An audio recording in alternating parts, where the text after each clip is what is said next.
John 1, verse number 12, then go also to Romans chapter 8, and we're going to read verses 14 to 17 of Romans 8.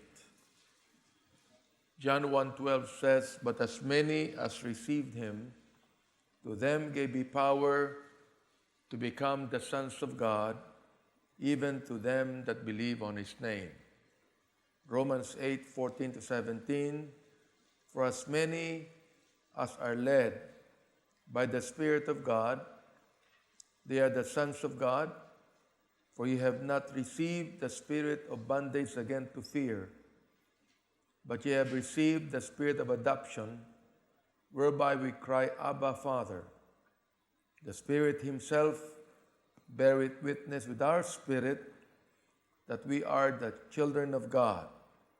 And if children, then heirs, heirs of God, and joint heirs with Christ, if so be that we suffer with him, that we may also be glorified together." Men, if there are John and Romans there should always be available, John and Romans. I want you to give our visitors so that they can also read what we have read today. Okay? Let's have a word of prayer. Lord, thank you so much for this time you've given to us, that we can come before you and praise your name and glorify you, and be able to preach your word, Father God, particularly to those that need to know Christ as their Savior. Lord, I pray now that you be the one to bless, that your Holy Spirit will give understanding to everyone today. In Christ we pray. Amen. Amen. You may be seated. John and Romans. Sa ating mga bisita, kung wala kayong John and Romans, bibigyan po kayo. Alright? Give them.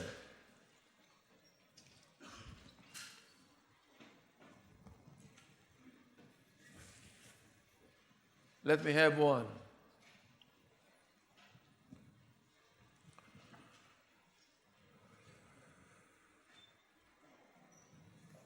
Okay. Sa mga hindi maalam magbukas ng Biblia, itong John and Romans, makikita nyo ang unang-unang aklat. Ang nakalagay, The Gospel according to St. John. Tinan nyo. Nakalagay dyan, chapter 1. And then verse number 12. Nakita niyo po ba? Good. Ano nakalagay? But as many as receive him, to them gave he power to become the sons of God, even to them that believe on his name. Pagkatapos, pupunta kayo sa pangalawang aklat, sa Romans, chapter 8.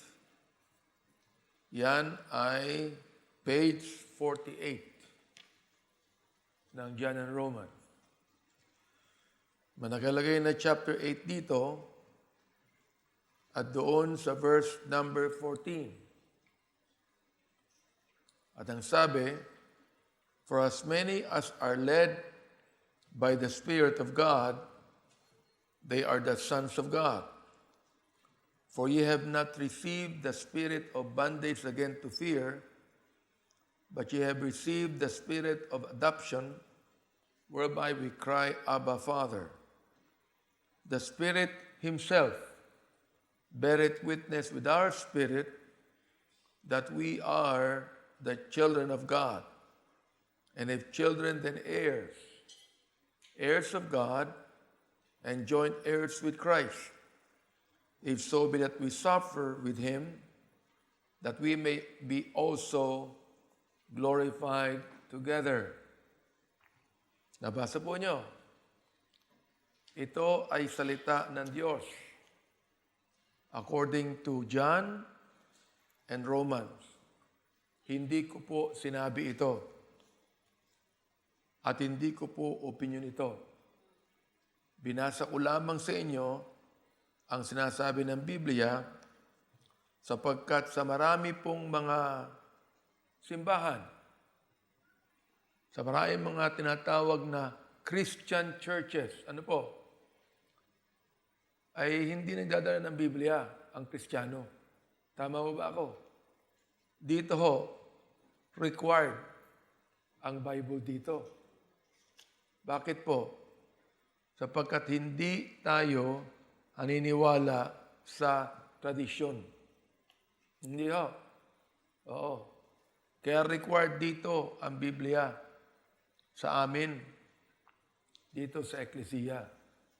Dapat, kung naniniwala kay Kristo ang mga relihiyon at naniniwala sa Bible, dapat ang kanilang mga pastor, ang kanilang mga pare, ay sinasabi sa kanilang mga parishioner, magdala kayo ng Biblia.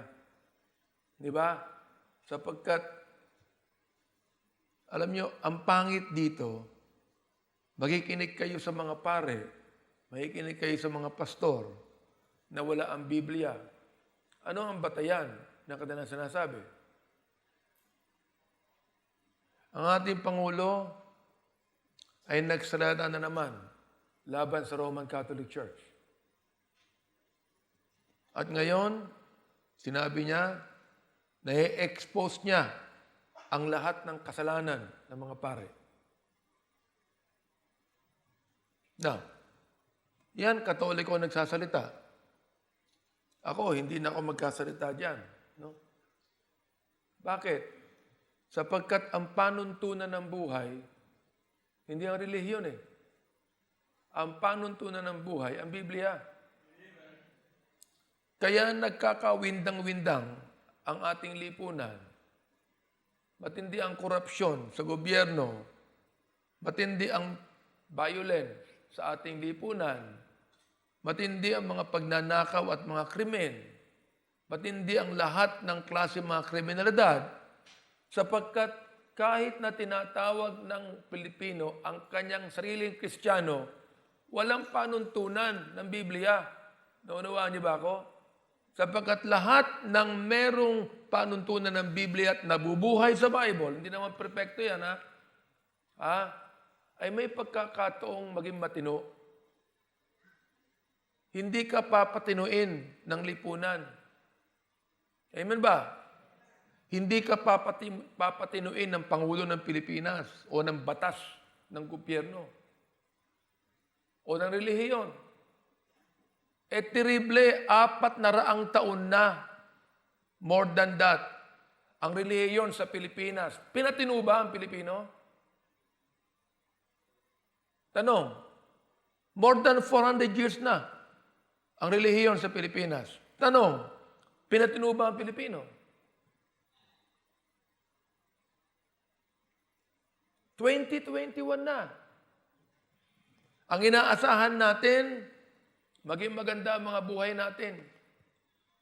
At nais kong sabihin sa inyo, na huwag niyong kailanman sisihin ang Diyos sa coronavirus na ito. Ang sisihin natin, ang katarantaduhan ng tao sa mundong ito. Kaya meron tayong coronavirus sapagkat marumi ang buhay ng tao sa mundong ito. Hindi lang yung physical na kalinisan, kundi yung spiritual na kalinisan. Spiritual na katinuan. Hindi ako nagsasalita dito na para bang meron akong holier than thou attitude. Sinasabi ko sa inyo to sapagkat kahit ako, kailangan ko ang salita ng Diyos sa aking buhay. Sapagkat yan lamang ang magpapatino sa akin. Yan lamang ang magbabago ng aking buhay. Oh. Kaya ito pong dyan ng Romans na ito, kung hawak nyo, sa inyo na yan. Basahin ninyo. Tiyan nyo maigi ang nilalaman. Alright? Kapagkat wala kayong makikitang sino mang eklesiya o simbahan na nagbibigay ng ganitong klaseng aklat, kundi kami. Kapagkat nais namin lahat ay nakakapagbasa ng salita ng Diyos. Naunawaan niyo ba ako? Sa totoo lang, ang salita kong ito, naiinis na ako eh. Di ba kayo naiinis?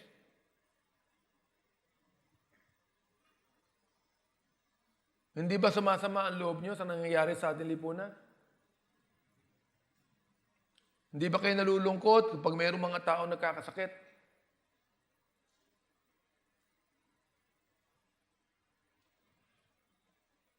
Hindi ba kayo nasusuya na meron tayong pandemic? Marami pa gumagawa ng masama.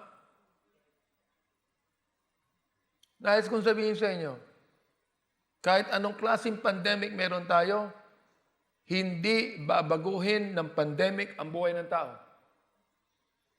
Biblia lamang ang kasagutan dyan. Ang Panginoon ang kasagutan dyan. Kaya ngayong umaga, ang aking mensahe sa inyo isang katanungan. What does it mean to be a child of God?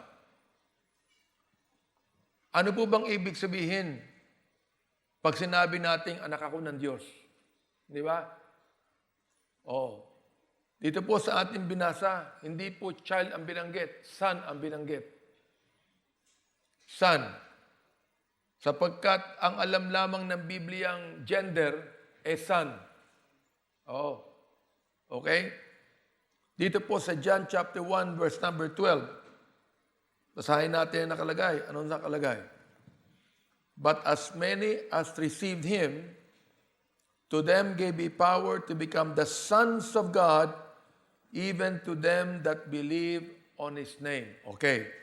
Atin munang pag-usapan to, ha? Ito. Ipapaliwanag ko lang ang sinasabi dito. Hindi ko i-interpret. Hindi ko bibigay ang opinion ko. Ipapaliwanag ko lang ang ibig sabihin po nito. Napakalinaw niyan. Ano po? Ano nakalagay? But as many as receive Him. Tanong, sinong Him? Sino yung Him? Sino po yung Him? Sabihin niyo, sino yung Him? Ang Panginoong Jesucristo. Relihiyon ba? Hindi. Ito bang simbahan ito? Hindi. Hindi sinabing, ang sino mang ang lahat ng nagsitanggap ng simbahang ito. Hindi. Tama ho ba ako? O ang lahat ng nagsitanggap ng Katoliko. Hindi. O ang lahat ng nagsitanggap ng Iglesia. Hindi. O ang lahat nagsitanggap ng Protestante. Hindi rin. Tama ho ba ako? O ang lahat nagsitanggap ng Muslim. Hindi. Malinaw ano, hindi ba? O ang dami ito, lahat ng nagsitanggap, kanino? Sa Kanya. Persona. Kay Kristo Jesus. Napakalinaw, hindi ba? Oo. But as many as received Him. Hindi rin po nakalagay dito, ang lahat ng sumapi dito sa simbahang ito. Hindi po nakalagay. Tama ba? Hindi rin po nakalagay dito ang lahat ng mga nabinyagan. Tama ho ba? Hindi rin nakalagay.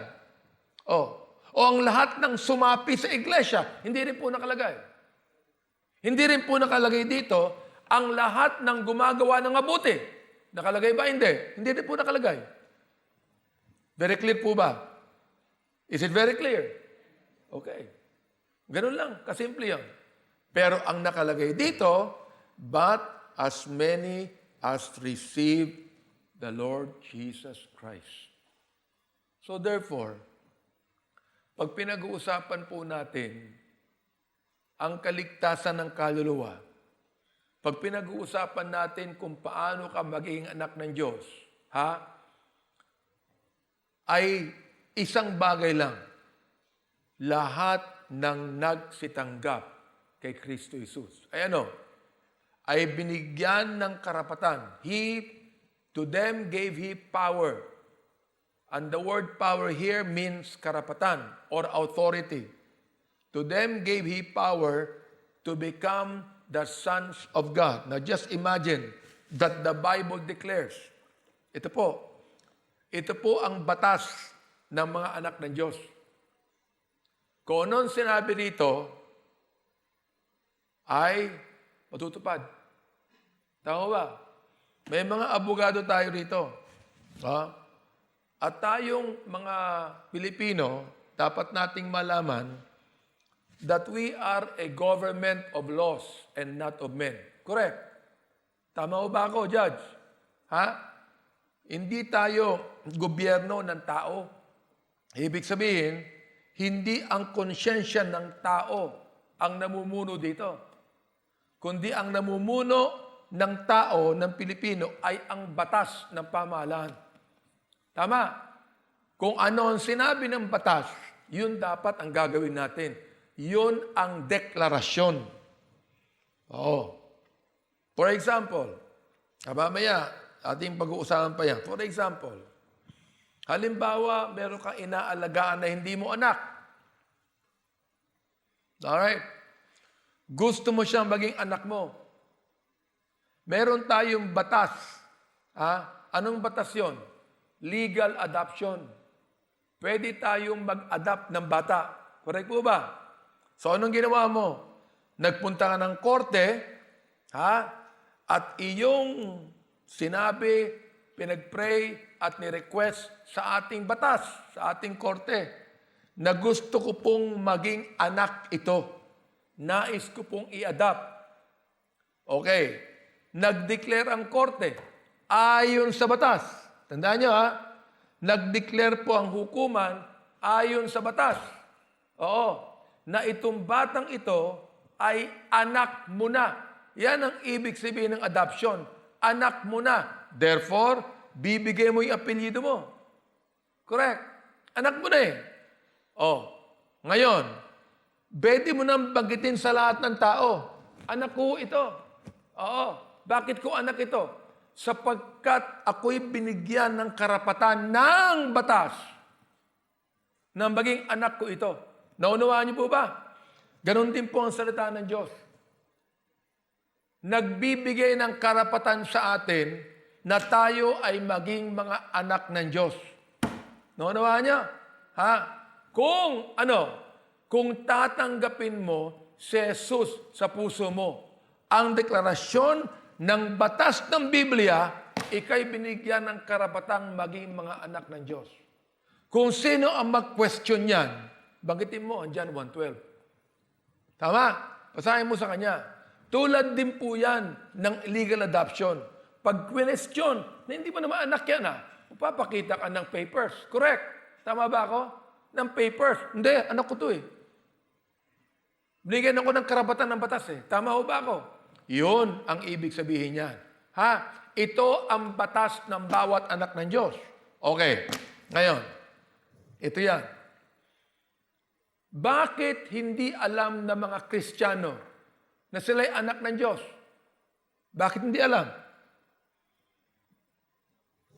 Sapagkat wala silang kinikilalang batas. Kung ang kinikilala mong batas, ang relihiyon, hindi mo malalaman. Sapagkat hindi ang relihiyon, hindi ang simba nagsasabi niyan. Ang Biblia nagsasabi niyan. Alright. Hindi mo lang pwedeng kunin ito, gawin mong sayo, samantalang hindi mo naman ginawa ang sinabi dito. Ang sabi dito, ang lahat ng nagsitanggap kay Kristo ay binigyan ng karapatang maging anak ng Diyos. Na ito ang tanong, paano mo tatanggapin ang Panginoong Jesucristo? Nakalagay yan sa uli. Even to them that believe on His name. Anong ibig sabihin nun?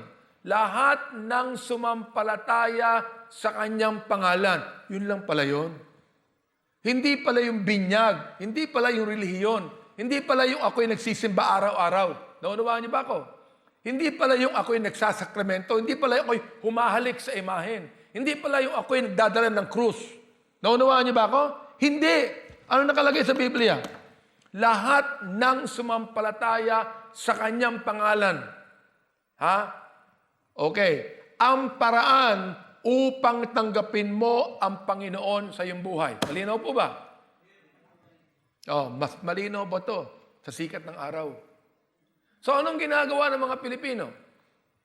Pinapahirapan niya ang kanyang sarili. Oo. Ngayong April ay magkakaroon ng Holy Week. Tama. Nagpapako sa krus ang mga Pilipinong makasalanan. Sobrang kasalanan. Oo. Naglalakad sa init ng araw. Pinapalo ka na ng mga sarili. Tanong, pinipigilan ba ng mga pari ang mga yan? Hindi. Tuwan-tuwa pa nga sila eh. Saan ka nakakita ng pari at pastor? Tuwan-tuwa na yung kanyang mga miyembro pinapahirapan ng kanyang sarili. Saan kayo nakakita?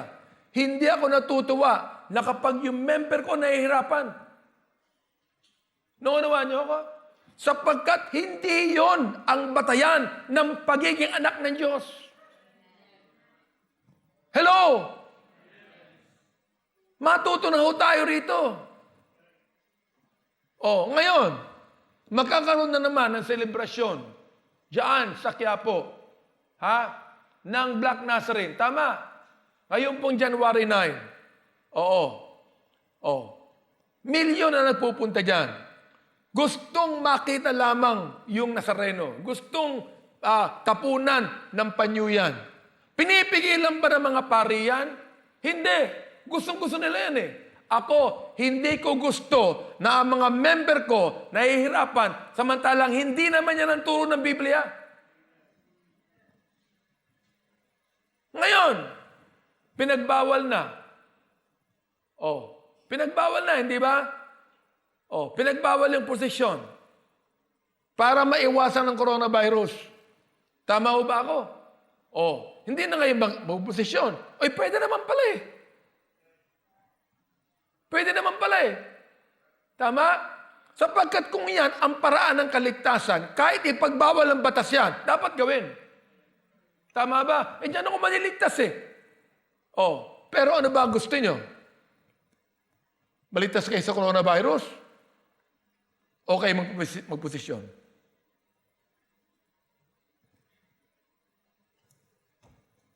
Naunawaan niyo ba ako? Alam niyo, ano to eh, hindi politiko ito eh. Hindi ba?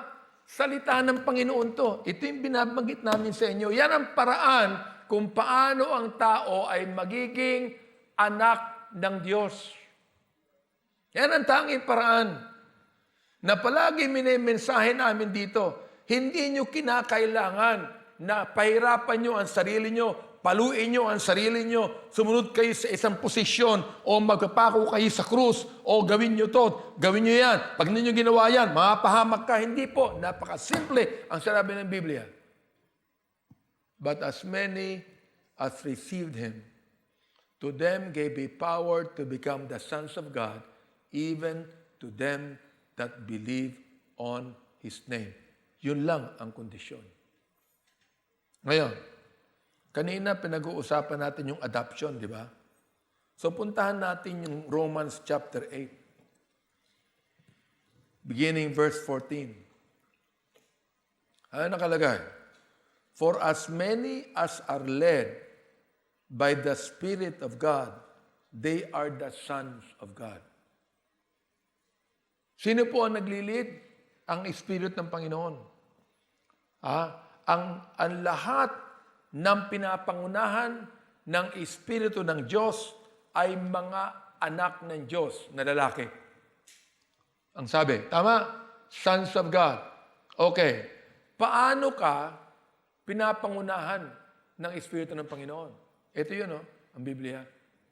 Sapagkat ang Espiritu ng Diyos ay nakikipag-usap lamang sa atin sa magitan ng salita ng Panginoon. Hindi po ng emosyon. Now, you can be emotional before an image, and you can even cry and weep. But that is nothing. Because emotion does not speak of the Spirit of God. And the only way for you to be led by the Spirit of God is for you to listen to the Word of God. This is the Word of the Spirit of God. And nakalagay, they are the sons of God. For ye have not received the spirit of bondage again to fear. Makikita nyo Hindi kayo tumanggap ng espiritu ng pagkaalipin ulit. Binanggit yung again, di ba? Ulit. O kinakausap po dito ni Apostle Paul ang mga Hudyo na katulad niya na nanggaling sa pagiging Hudyo. Oo. Bakit? Sapagkat ang dami-daming pinapagawa ang relihiyon para sila ay mapalapit sa Diyos. Ang sabi po ni Apostle Paul, hindi kayo nakatanggap ng espiritu ng pagkaalipin at nais kong sabihin sa inyo mga kaibigan, maraming alipin ang relihiyon. Oo, maraming alipin. Alright. Ngayon, paano mo mapatunayan yan? Kayong mga member ng relihiyon, nakakatiyak ba kayo na kapag kayo namatay, pupunta kayo ng langit? Hindi. Alipin ka ng relihiyon eh. Tanggalin mo ang pagkaalipin mo sa relihiyon, tanggapin mo ang Panginoon sa buhay mo, manampalataya ka sa Kanya, sa pamamagitan ng Kanyang salita, ikaw ay hindi na alipin ng relihiyon. Yan ang sinasabi ni Apostle Paul. Ha? For ye have not received the spirit of bondage again to fear, but what? But ye have received the what? The spirit of adoption. The spirit of adoption. Mapapansin nyo rito, nung binanggit yung the spirit of bondage, ang spirit po is not in capital letter S. Naintindihan nyo? Pero pag nung binanggit yung spirit of God, yung spirit of adoption, capital letter S. Ano po yan? Hindi po yan ang spirit ng tao, yan ang espiritu ng Diyos, ang Holy Spirit. Naunawaan niyo ba? Oo. Therefore, ito yan ha. Ito yan. Makinig kayong mabuti. Hindi mo maaaring maunawaan ang salita ng Diyos kung walang espiritu ng Panginoon. Kung naunawaan mo ngayon to, ibig sabihin, ang nagpapaunawa sa iyo, ang espiritu ng Panginoon. Ito ang tanong. Ang tanong ito, tatanggapin mo ba ang espiritu ng Panginoon na paliwanag niya o tatanggihan mo? Yun lang yan. Oo. Sabi mo, ay pastor, pwede ko ba tanggihan? Pwede. Pwede mong tanggihan yan. Ayaw mo eh. Ba't mo tanggapin? Pumunta ka lang sa impyerno. Tama. Pwede mong tanggihan. Ang relihiyon, ginagawa kang alipin. Bakit? Sapagkat ang relihiyon, anong ginagawa ng relihiyon? Pinipilit ka eh. Gawin mo to. Gawin mo yan. Gawin mo to. Gawin mo yan. Pag hindi mo ginawa ito, tapos ka. Tama? Bible hindi po. Tanong, pwede mo bang tanggihan? Pwede. Pero kung ikaw nag-iisip ka, at kung talagang naniniwala ka na ito kapahayagan ng Panginoon to, ba tatanggihan mo? Tama? Para sa iyo to eh.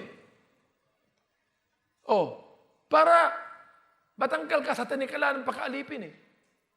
Para ikay maging tunay na anak ng Diyos eh. Alright? So, but ye have received the spirit of adoption, whereby we cry, Abba, Father. Tulad ng sinabi ko, na kapag ikaw, merong bata dito, na hindi mo anak, inadapt mo, naging anak mo. Alright. Okay, sabi ng batas, di ba? Naging anak mo, may karapatan na siyang tawagin kang ama. Amen ba? Yan ang nakalagay dito. Have received the spirit of adoption, whereby we cry, Abba, Father. Yun lang ang pagkakataon na may karapatan kang tawagin mo ang amang nasa langit na iyong ama kung tinanggap mo ang Panginoon sa puso mo ayon sa salita ng Diyos. Ang linaw, ano? Oo. Hindi ako nagdagdag. Hindi ako nagbawas. Tulad ng ginagawa ng ibang mga tele-evangelist sa television. Oo. Okay. Now, ano ang verse number 16? The Spirit Himself beareth witness with our spirit. Ayan na. Oo. Ang Espiritu ng Panginoon na, ang siya nagbe-bear witness sa atin sa pamamagitan ng salita ng Diyos na tayo'y mga anak ng Diyos. Ano ang benepisyo ng pagiging anak ng Diyos? Ano ang advantage ng pagiging anak ng Diyos? What are the advantages of this? In verse 17, and if children, then heirs. Kung ikaw ay anak, tagapagmana ka. Correct. Tagapagmana ka. Oo. Kahit yung adopted, tama ba ako mga albugado? Kahit yung adopted mo yan. Pero yan ay tagapagmana tulad ng isang natural na anak. Hello? Naunawaan niyo ba? Unawain niyo. Oo. Sapagkat pagkamisan, ang relihiyon, hindi ginagamit ang utak emosyon lang Unawain natin, binigyan tayo ng utak ng Panginoon para makaunawa tayo. At pangalawa, binigyan tayo ng Biblia upang maunawaan natin ang ibig sabihin ng katotohanan. Oo. At pangatlo, ang Espiritu ng Diyos ang nagbibigay ng pagkaunawa sa atin. Hindi ako ang nagbibigay ng pagkaunawa. Ang salita ng Panginoon. Ang Espiritu ng Diyos. Okay? Lagay, verse 17. And if children then heirs of God, tagapagmana ng Diyos, and joint heirs with Christ, at kasamang tagapagmana ni Kristo. Na, tanong, bakit tinawag na kasamang tagapagmana si Kristo? Sapagkat si Kristo ay anak ng Diyos. Naunawaan niyo ba? At si Kristo ang tinanggap mo. Hindi mo tinanggap ang Diyos Ama. Ang tinanggap mo, ang Panginoong Jesucristo. Bakit ang Panginoong Jesucristo? Sapagkat si Kristo, ang Diyos na nagkatawang tao, na namatay para sa iyo. Hindi naman namatay ang Diyos Ama para sa iyo Hindi ba? Si Kristo Jesus ang namatay para sa akin. Ang nagbuhos ang dugo niya sa krus ng Kalbaryo. Para sa akin, upang siya ay maging tagapagligtas ko. Kaya nakalagay dito, ako'y tagapagmana ng Diyos at tagapagmanang kasama ni Kristo. Alright? Now, if so be that we suffer with Him. Iba na to, no? That we may be also glorified together. Ngayon, tapos na ako sa intro ko. Hindi pa ako nagpipitch ngayon, sasabihin ko na sa iyo ang ibig sabihin ng mensahe ko. What does it mean to be a child of God? Sa akin ha. Bata pa ako nung tinanggap ko ang Panginoon sa buhay ko. Bata pa ako, narinig ko ang kapahayagan ng salita ng Diyos at nalaman ko na ang tanging paraan upang ang tao ay hindi pumunta ng impyerno at mapahamak, ay tanggapin niya ang Panginoong sa kanyang buhay. Ikumpisal lahat ng kanyang mga kasalanan kay Kristo. Hindi sa pare, kay Kristo. At magkakaroon siya ng kapatawaran. Alright? Ginawa ko yan. Kahit ako'y bata pa lamang, hindi ko nauunawaan lahat. Pero naunawaan ko, kailangan ko maligtas. Kaibigan, tanong, kailangan mo bang maligtas? Ba't mo kailangan? Number 1, makasalanan ka. Tama. Number 2, dahil sa makasalanan ka, ikaw ay patungo sa kapahamakan. Ayaw mo maniwala? Okay lang. Tama ba ako? Okay lang. Pag namatay ka, malalaman mo na may kapahamakan. Di ba? Oo. Okay. Ngayon, nung nalaman ko yan, tinanggap ko ang Panginoon sa buhay ko. Bakit? Ayaw ko mapahamak at nais kong maging anak ng Diyos. Sino sa inyo rito ang tatanggi na maging anak ng Diyos? Ay, ewan ko. Pero palagay ko, luko-luko ka na kung hatanggihan mo. Tama? Ayan ha, tinan nyo ha. So, what does it mean to me to be a child of God?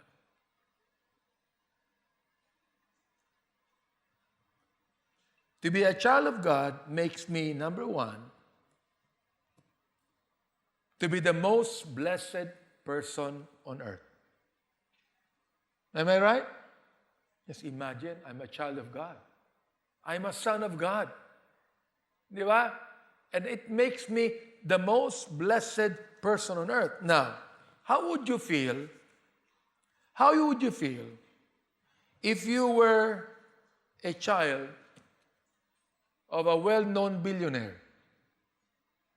How would you feel if you were a child of a king? Di ba? Oo. Oh, yan. Ano lang yan? Illustration lang na hindi perfect illustration. Pero palagay ko, sa pinanggalingan natin buhay, at i-adapt ka, for example, ni Queen Elizabeth, di ba? At yung magiging tahanan mo ay yung Westminster Palace. Aba, pwede mo bang sabihin, ayoko. Okay na ako rito sa Orby. Tama ba? Tama ba? Aba, privilege yun, di ba? Can you imagine, inadapt ka ni Queen Elizabeth, legal adoption, mabubuhay ka sa Westminster Castle? Oh, for example, nakita ka ni Bill Gates. Ang yaman niyan, di ba? Bill Gates, inadapt ka. I'm going to adopt you. Oh, therefore, yung apelido mo naging Gates. Pero yung dati, yung apelido mo Abante. So, ibang mga malaki, ayoko nga. Mahal ko yung Abante. Sabi ni Bill Gates, bahala ka sa buhay mo. Am I right? Binibigyan lang kita ng pagkakataon. Oh, to be adopted by one of the richest man on earth. Oh, di ba? How would it feel? You will feel privileged, correct? Oh. Hindi lang you will feel classy, but privileged. Ikaw na mismo yan. Kaya to be a child of God, Diyos to eh. Amen ba? Meron pa bang tataas sa Diyos? Meron pa bang mas makapangyarihan sa Diyos? Amen ba? Therefore, to be a child of God to me means to be the most blessed person on earth. I am blessed. Amen ba? Number 2, to be the most privileged person among everybody. Kahit maliit ka, kahit ikaw ay BFF. Ano yung BFF? Below 5 feet. Okay? Pambira, kung anak ka ng Diyos, you're 6 feet tall. Tama? You are privileged above everybody. You can always walk on clouds. Am I right? Just imagine, Number 3, to be a child of God makes me to feel that I am on top of the world. Hindi po awitin ng carpenters to. Ang inaawit ng carpenters, pag inibig mo siya, you'll be on top of the world. Can you imagine? Iibigin ka lang ng boyfriend mo, on top of the world ka na. Di ba? Di ba yung feeling ng lalaki, kapag nakuha niya yung yes answer ng babae, na minamahal niya, correct. Yung feeling ba ng lalaki, nililigawan niya yung napakagandang babae, samantalang siya napakapangit. Tama. Ang pangit ng lalaki, terrible. Pero, ang lakas ng loob niya maligaw na maganda. Ang lakas ng loob. Ito namang maganda, nakita niya. Mas okay na to dahil itong pangit na ito, hindi magluluko to. O tinanggap ka, sinagot kang yes, mahal kita. Aba, ay pwede mo nang kantahin yung top of the world. Am I right? See, now, how much more to be a child of God? Amen ba? Kaya bakit ang mga anak ng Diyos nagmumukmuk sa kanilang sariling emosyon? Samantalang you can tell God, Lord, I am the most privileged person among everybody. I'm the most blessed person on earth. And Lord, I am just on top of the world.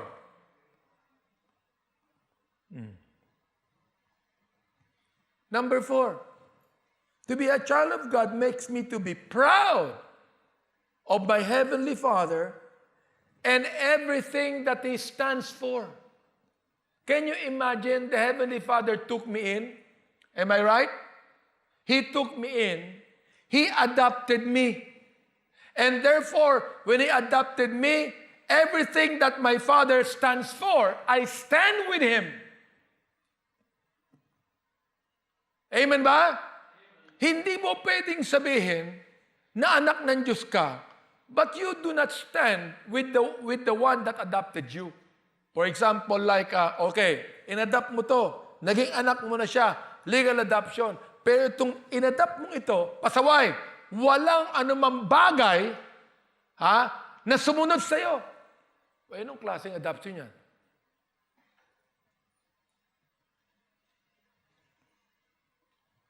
Di ba? Anong klaseng adoption yan? Yan ba pag legally adopted na yan, Henry, kapag yan pasawayan, di sumunod, pwede mong bawiin? Pwede mong bawiin? Ayan. Alam nyo, sa Bible, hindi na pwedeng bawiin eh. You are forever a child of God. Why? Because that's the covenant that God gave to His own children. Pero ang ginagawa ng Panginoon, sa kanyang ina-adapt, binabago niya eh. Binabago niya eh. Kaya nga nakalagay sa 2 Corinthians 5:17, if any man be what? In Christ. If any man be in Christ, he is what? He is a new creation. All things are passed away. Behold, all things are become new. Hindi nakalagay dyan, you be perfect. No. But you're a new creation. There will come a time when you get to heaven with God, you'll be perfect. But in this world, we cannot be perfect, but we can be changed. Amen ba? We can be changed. Kung nung araw, ako'y talamak sa bisyo, ngayon ako'y anak na ng Diyos, tatanggalin ng Panginoon yung mga bisyong yan. Kung nung araw, ako'y covetous, ako'y swapang, ako'y nakatingin lang sa salapi, sa mga bagay na yan. Nung ako'y naging anak ng Diyos, magiging cheerful giver na ako. Kaya kung hindi ka pa cheerful giver hanggang ngayon, may question ba magiging anak ng Diyos mo? Naunawaan niyo ba ako? So bakit hindi ko maintindihan kung paano ka anak ng Diyos at magiging covetous ka? Tama ba? Yung ba naunawaan niyo? Mahirap unawaan yun eh. Diba? Oo. So, I am proud of my Heavenly Father and everything that He stands for. To be a child of God. Number 5, always thank God for His grace. I always thank God for His grace. Ako'y nagpapasalamat araw-araw sa Kanyang biyaya.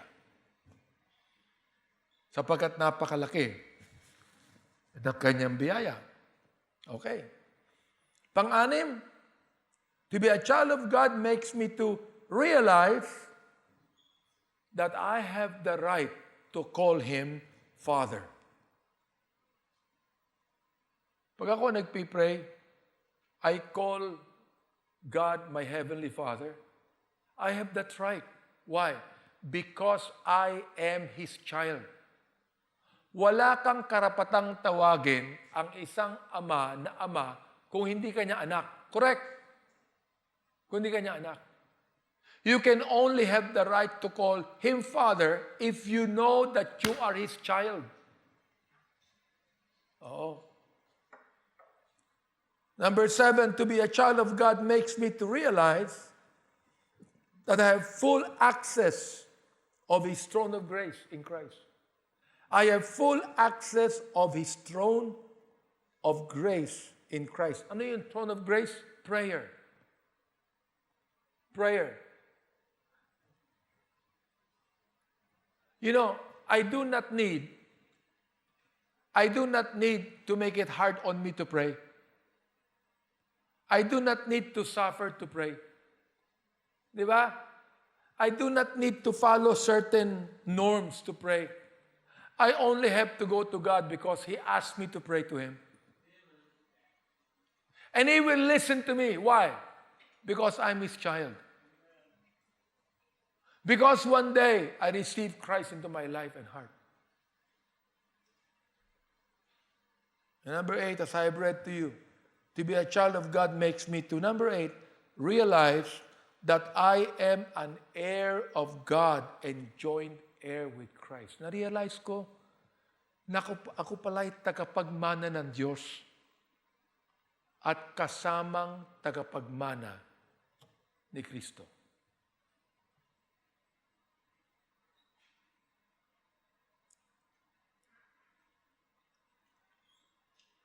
You know, when you're a child of God, I do realize that this coronavirus has caused fear in the world. There's a good number of people who went into deep depression because of this. And they cannot even overcome that depression anymore. They become so paranoid, begin to worry every day. They cannot anymore live a normal life. But you know what? A child of God can still live a normal life because he is a child of God. Problems can be overcome. There is no trial so great, nor afflictions too hard to bear. I don't know if you have any affliction that to you, you just can't bear it.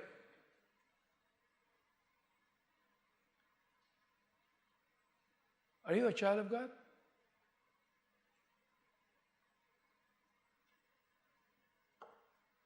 Because if you're a child of God, you're not going to panic in any situation you are in.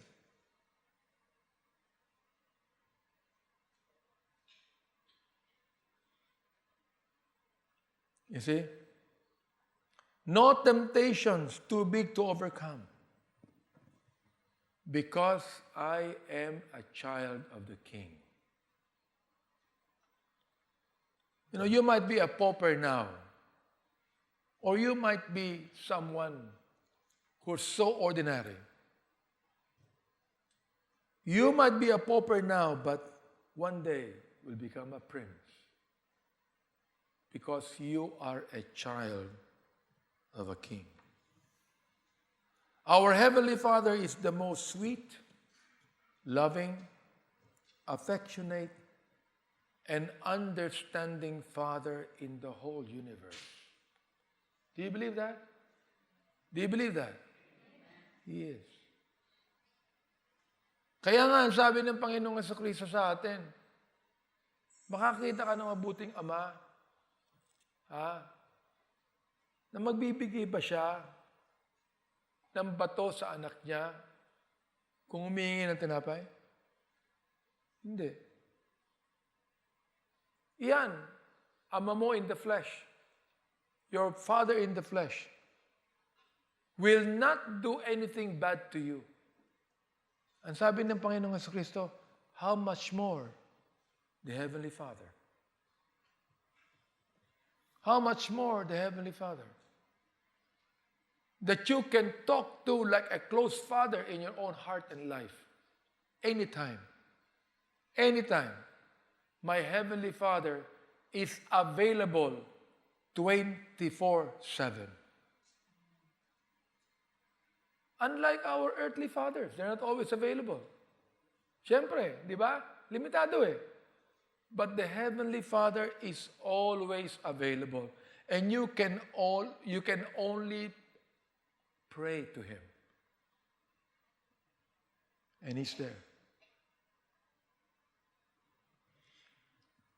You know, there are times that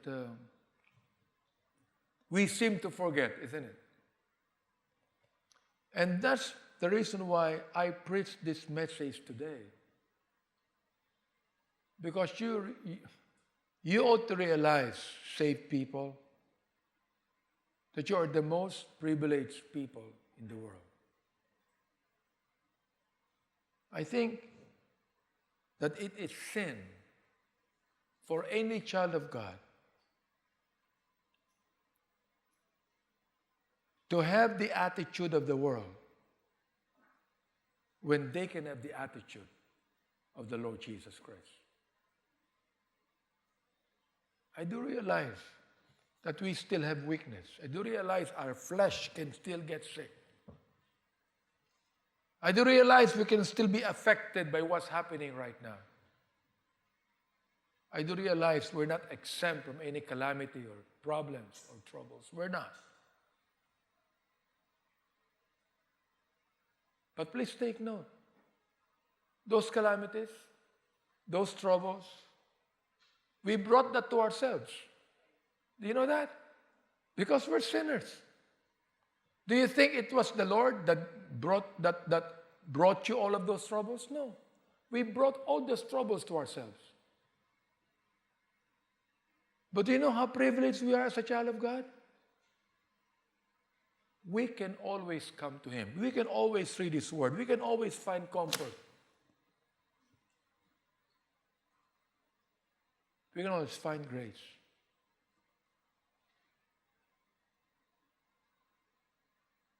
To me, that is what it means to be a child of God. How about you?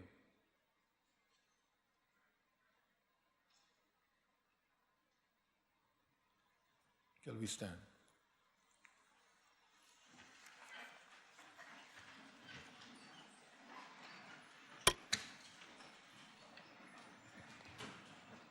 Every head be bowed, every eye be closed.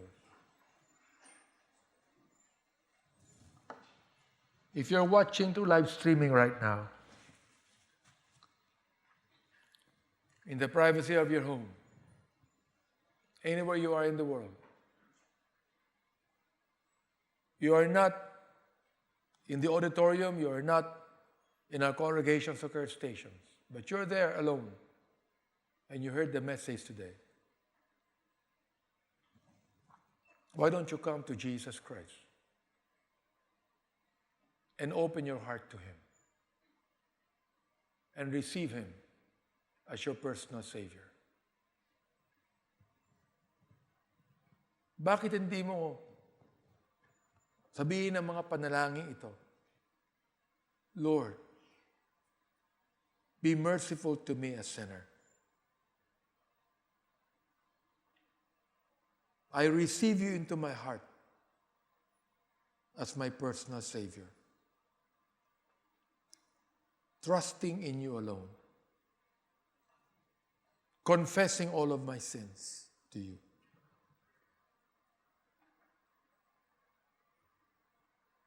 Father God, make me your child because of Jesus Christ.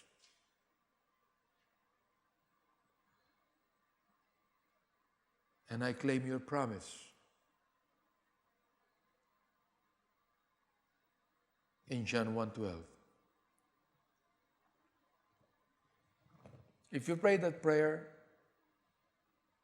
you always have an online form that you could be able to register to and fill up. And tell us about that today. But let me talk to you here. You who are supposed to be God's children, but you're acting like the children of the world. You who seem to have forgotten that you're saved.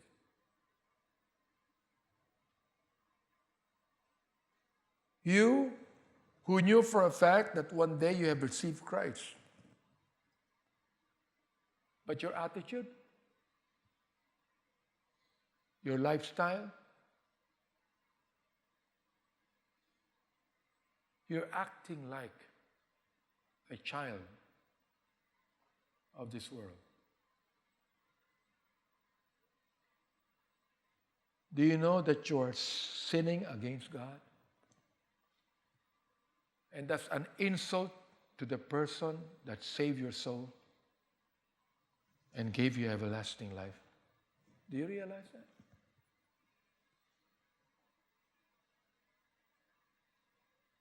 You're a child of God, yet you're not even obedient to His command.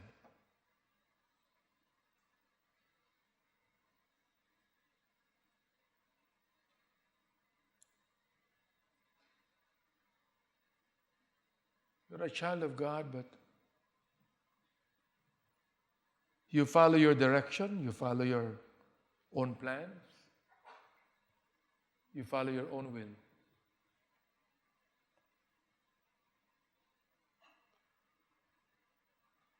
Imagine the privileges of being a child of God.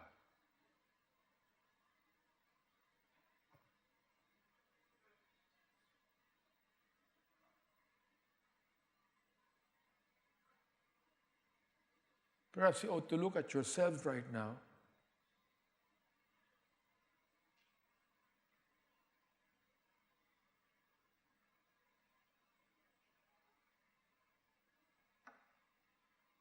And see how privileged you are. And you know, if I see myself that privilege, you know what I'm going to do? I'm going to serve my God. I'll be so faithful. I'll be obedient to Him. I'll do everything that my Father commands me to. Because He is the only Father that I have in my life. More than anything else.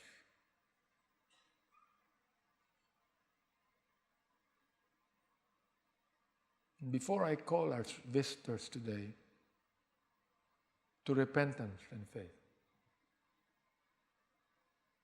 I'd like you to look at yourselves today. Look at yourself. And what are you doing to the Heavenly Father?